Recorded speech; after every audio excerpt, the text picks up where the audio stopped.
Today, as I unbox the latest iPhone 16 Pro Max, we explore not only the marvel of technology that it represents, but also the shadow that it casts across the globe.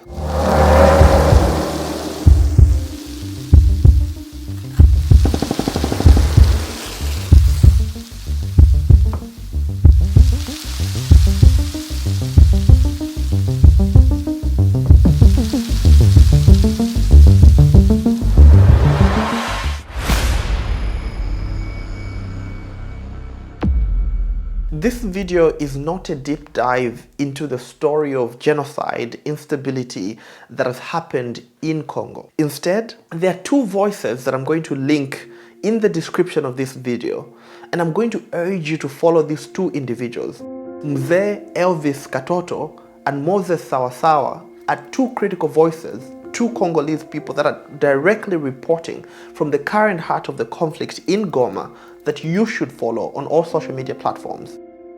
And along, I'm going to add a series of resources that can give you an insight to what has happened in Congo. What is the story of Congo? For now, we talk about a key correlating factor to this violence, which is consumerism and the scramble for Congo's natural resources. And this device, powered by cobalt and these other minerals, is crafted under conditions that you can't even imagine. Millions of Congolese people have died and suffered so that corporations can enrich themselves. And you and I, using these minerals in these devices, can swipe and click. And what does a corporation like Apple say about the use of these minerals? Apple has said that it strongly disputes the claims and that it's deeply committed to responsible sourcing of minerals. However, no matter how strongly Apple disputes these claims, the reality is that the global supply chain for rare minerals is deeply opaque, riddled with corruption and lacking rigorous oversight. In a system this convoluted, no company can say beyond a reasonable doubt that its products are entirely free from conflict minerals. So let's be clear, it's not just about the iPhone. Because minerals such as cobalt, tin, tungsten, tantalum, and gold, key minerals that are essential to power a modern device such as an iPhone, are also found in other devices more likely in your home, such as a laptop, a smartphone, and even an electric vehicle. So it's more likely that these very minerals, these very resources plundered in Congo may have ended up in the supply chain that has informed the production of these very devices that you own.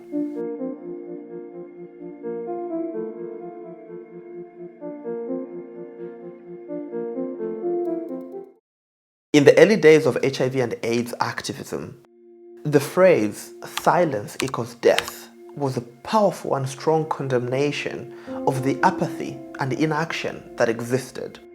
Today, this phrase is just as true, as powerful, and as relevant. And that's because our silence on Congo, our choices on consumerism, scream culpability and involvement.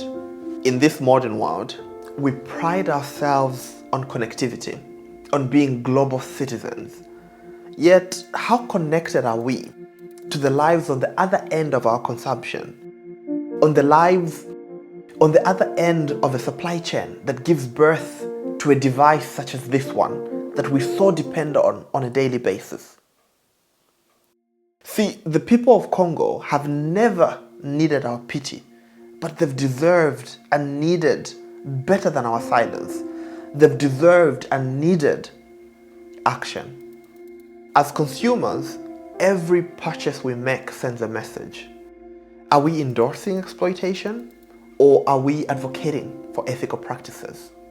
So remember that as consumers, our power extends beyond the wallet, into boardrooms, into discussions around policy, where real change can begin to be made. This video is not by any chance against innovation. Innovation is essential for human development, for the development of our communities, for our civilization.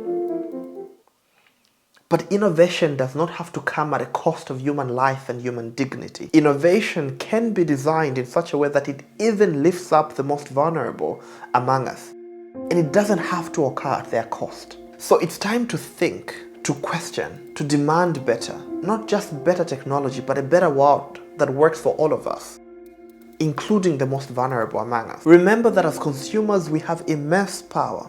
Let's use it to foster change and not to fuel an ethical supply chain. Because in the end, the true measure of any individual, any society, or humanity as a whole is by how it treats its most vulnerable. So I ask you, as you enjoy the modern technology, to stop and think about those who remain unseen, those who bear the true cost of our modern notion of innovation.